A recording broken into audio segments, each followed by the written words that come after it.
Well, well, well, look who's here. Indeed. Paul, how good to see you, and welcome back.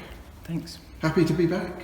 Yeah, definitely. I had, it's felt like a lot longer than it actually has been since I was last here, obviously because of the pandemic and everything. I think it's made time move very slowly, but, I had a good time at Slough and played well before the season ended, and I think it's nice to be given this opportunity. That's what I'm seeing it as. It was great to be contacted by Douse and sort of join work until the end of the season and just see what happens. So yeah, very glad to be back. Great. You were approached by Douse, I think you said a couple of weeks ago initially, the very first contact. I think it might have been only a week or so ago now, about a week or so ago. And it was just out of the blue really. I wasn't expecting it at all. So when you looked at your phone and it said Alan Dowson, did you assume immediately that you were going to be offered the opportunity? By the wording of his message, yeah. He'd simply asked if I was fit and how fit I was, to which I replied that I'd done as much running as I can outside of the season with ours being cancelled at Slough. Match fitness is obviously something that I feel you can only gain from matches, and obviously a player that likes to sort of run with the ball and dribble requires a bit of sharpness, and maybe I don't have that at the minute, but it's certainly training and getting back into those short, sharp stuff that hopefully it would return. But I was surprised to get a message, but pleasantly surprised. What did he actually say to you in terms of persuading you to come? What does he expect from you? He said that he just sort of wanted a player to be able to run with the ball and carry the ball into the final third. Another word he mentioned was sort of passion and desire, and he obviously wasn't knocking any of the players obviously that we have at the moment here, but he just said it sort of, he said that I fitted something he was looking for at the present time, with someone who knows the club, knows obviously a lot of the boys, still in contact with quite a few of them. I talk to Josh and Max quite regularly, and Jack, and I think he said someone with passion, that knows the club, that would work hard, that can play in a position across the front and drive with the ball. And he just said there's 18 or 19 games left, there's no reason why you can't have an impact and come back and sort of do what you did last time. He'd mentioned Wembley and everything, but I'm cup tired unfortunately, so I can't be doing that. But the boys have earned that route if they make it there, so obviously I wouldn't feel right just jumping in anyway.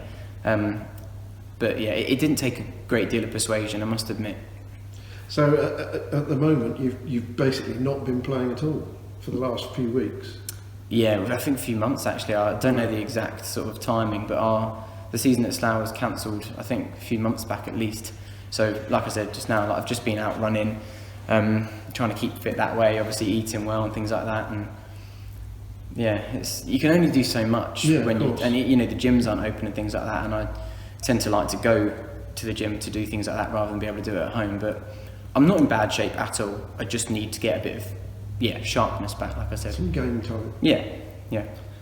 Let's just talk briefly a bit about your time at Slough. Did you enjoy it there? And bearing in mind that you may well still wish to go back there, because this is till the end of the season for now. Anything can happen, but you may wish to go back to Slough. Was it a good place? Yeah, definitely. I've known Bakes and Unders for a couple of years now. I think before I joined Woking, I was in contact with them while I played at Hartley Wintney actually, which is about 3 or 4 years ago now. Really good guys, really down to earth. They are similar to Douse, where they bring in players that he knows will care, and they know will just put in the effort and things like that. So there was a good group of lads. The setup's brilliant. It's a lovely 3G pitch, obviously, from when we played there a couple of seasons ago in the south. And I did enjoy my time. I played in the 10. I ended up top goal scorer, which was quite nice before everything was cancelled. So it was a shame that it couldn't continue, and there was no real rhythm. I was saying to Bakes on the phone the other day, it was a real shame that where Slough ended in the league before it was cancelled is not reflective of them in any way. It's just because the season was so stop-start. They also played a lot fewer games than everyone else, didn't they, for some reason? Was that because they had COVID outbreaks or anything? Yeah, towards the end, before everything was cancelled, we had a couple of cases. coincidentally the teams we were due to play had a couple of cases, and then I think we refused to play a few games as well on the basis of safety because we weren't getting tested and things like that. So I had a quick look at the league table. I think Slough played 12 games and others were up on 17 and 18. Yeah. So the league position is misleading. Of course, yeah, completely irreflective of the group of boys they got there and the managers and the style of football we play. Unusual model, of course, having joint managers. It obviously works though. Yeah, definitely. I think they've done it for a few years now and they've gone up and up with Slough. So the boys respect them well. There's a really good mood in the camp.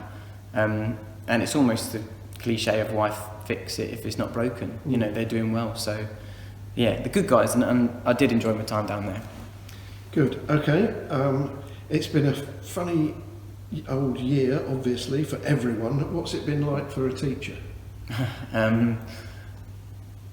Mixed. I think when we had the first lockdown, it was interesting trying to get used to the setup of the lessons and teaching remotely and all of that. But I don't know, it was very strange. At times it felt like you had a bit more time and you could, nip out to the garden or do a bit of extra cooking or whatever you might want to do. But then at other times you felt like you were glued to your laptops until about sort of 6 p.m. because it isn't like a normal school day where the lesson finishes and that's it, they go home. Some students, because of circumstances at home, were having to send the work at 5, 6. I got a bit of work sent to me at 4:21 a.m. at one point, and it was just that kind of, you just had to roll with it. You just had to go with it. So, goods and bads. And how is it now? Now everyone's back, aren't they? Yeah. I mean, for example, is your school doing half the year group one day and half the next, or anything like that? Is it everybody in? Yeah, everybody in. It was a staggered return. But now everybody's in and it's just back to normal and the students have to try and follow the rules as best they can, which they don't very well. But I guess it's important that they're back in, providing that everyone, particularly the staff and the students, stay safe.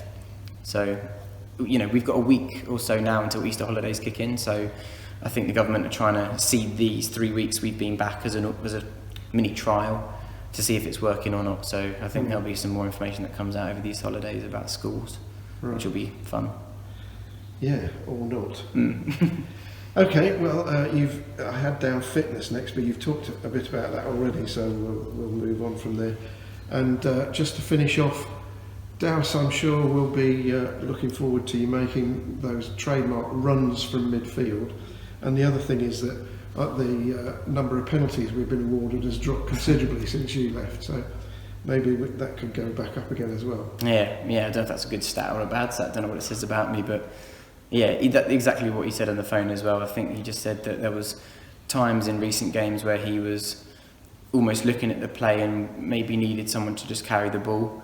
For whatever reason, he maybe said that he couldn't spot that in the team at the time. So yeah, I almost want to, and I wanted to get this out there as well, that when I went up with us, obviously, and into the National League, I think there was initial sort of, again, there was a bit of fear almost, am I stepping up too high? Because obviously I'd stepped up so much to get to the Conference South and prove myself, that I think when I went into the National League, I thought, okay, here I go again, I've got to prove myself again. And the circumstances of coming off the bench and being a teacher as well, I think it did take a bit of toll at times. So now I think I'm in a really good position. And there will be fans, obviously, that think this is a level too high, he wasn't at it last time, he decided to leave, etc. And I totally understand that, but I think it's a case of bear with it. I will give it 100%, and I think it's nice to know that they can look at a player, maybe like me, and say that at least I know he'll give it his all. And maybe this time around things might be a bit different. I might be featuring a lot more, contributing a lot more, and putting a few more questions in Douse's head than I was last time we were in the National League. Let's hope so. Yeah. I believe that obviously none of us know who's going to play and who's going to be on the bench tomorrow, but you are going to Wealdstone tomorrow. Yes, yeah, it'd be nice to travel there. So in contention immediately, although you're not on the trip to Hereford, I believe, because you're cup tied. Yeah. So great to see you back. Thanks for your time this evening, and we all hugely look forward to seeing you surge into the penalty area and get kicked up in the air. Yeah, me too. Pleasure as always. Thanks very much.